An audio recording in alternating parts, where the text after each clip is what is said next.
Piektdien ar atklāto ģenerālu mēģinājumu un sestdien ar 2 pirmizrādēm pie skatītājiem devās Ausekļa Limbažu teātra jaunākā izrāde, režisora Didžejonova iestudētā krievu autora Valentīna Krasnogorova novele Neusticības bauda 2, kas ir otra daļa pirms 2 gadiem iestudētajam šī paša autora darbam.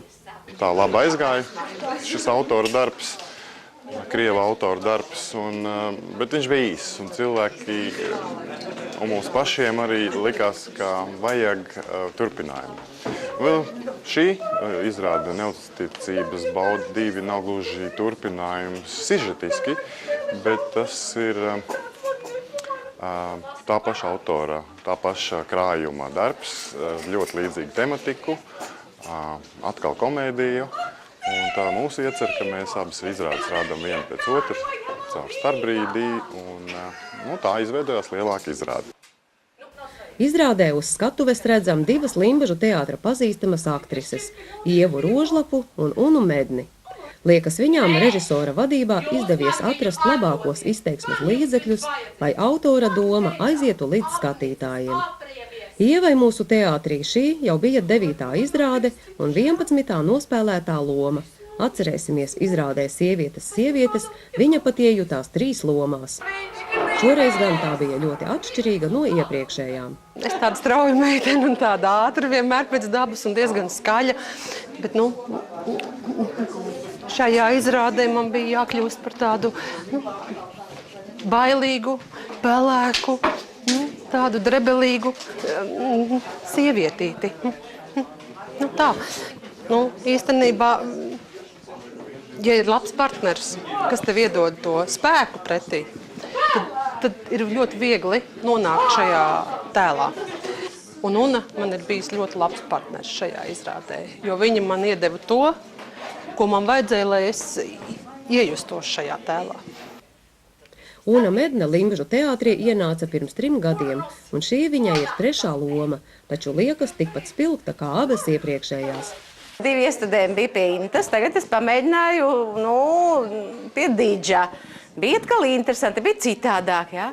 Jo pie Intas jau 2 pirmās izrādes bija pierastas un jau saprotamas, te jau bija kaut kas tāds no jauna. Bet vispār jauki, uztraukumu šausmīgi daudz. Un man labāk patīk tas mēģinājuma process, izrādes. Tas jau ir tāds darbs, tā vairs nav atpūta. Bet mēģinājumi tā bija tāda, kolektīvā psihoterapija. Paldies Didzim par to, ka viņš man tā kā piedāvāja šo lomu. Es esmu ļoti priecīga, laimīga, un man bija ļoti liels gandarījums ar viņu kopā strādāt. Jo tas process, kam mēs izgājām cauri, ir vienkārši nenovērtējams. Aktieri burvīgi, brīnišķīgi. Pats jaukākais ir tas, ka es kā režisors, mēs šī gadījumā kopā ar scenogrāfu Māru Ābeli radījām koncepciju, kuru mēs paši īsti nezinājām, kā viņu īstenot. Jo te balstās uz ļoti sarežģītām lietām, viss, kas notiek uz skatuves, bet aktieri īpaši ilgi nebrīnījās. Viņi bija gatavi pieņemt, eksperimentēt, un kopīgiem spēkiem esam atraduši arī risinājums, kā mūsu trakās idejas parādīt uz skatuves. Izrādē uz skatuves redzam daudzas interesantas un dažbrīd arī negaidītas sadzīviskas situācijas, kuras ar smiekliem un aplausiem atsaucīgi uzņēma skatītāji. Klausoties skatītāju reakciju, es domāju, ka pilnīgi viss bija no dzīves. Jo, ja viņi smējās, viņi pazina šīs situācijas. Viņi tās zināja, viņi pazina, viņi, priecājās par tām vai skuma, bet katrā ziņā smējās un mūs tādējādi atbalstīja. Paldies!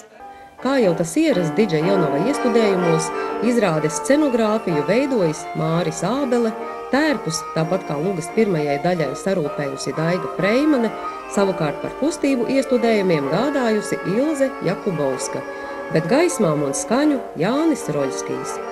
Vēl jāpiezīmē, ka tumšas statistu lomas izrādē izpilda arī Neusticības baudas pirmajā daļā iesaistītie aktieri Regīna Tamane un Imants Kairišs. Kā jau tas ierasts pirmizrādēs, tās dalībnieki saņēma kolēģu un skatītāju dāvātos ziedus un pateicības vārdus. Savus sveicienus bija atnesuši arī Ausekļa Limbažu teātra iepriekšējā iestudējuma no Saldenās Pudeles aktieri. Tagad teātrī sākas nopietns darbs, lai sagatavotos Latvijas amatieru teātru iestudējumu skatei gada izrāde 2013. Rīgas reģiona skatē 1. martā Ķekavā limbažnieki piedalīsies ar Rudolfa Blaumaņa lugu no Saldenās Pudeles. Savukārt 23. martā skate notiks Limbažos, kur savu sniegumu rādīs Ausekļa Limbažu teātris ar iestudējumu Nāves ēnā pēc Blaumaņa, Vidrižu teātris ar spāņu dramaturga Federico Garcia Lorkas lugu Bernardas Albas māja. Savus iestudējumus rādīs arī Viļķenes un Liepupes amatieru teātri.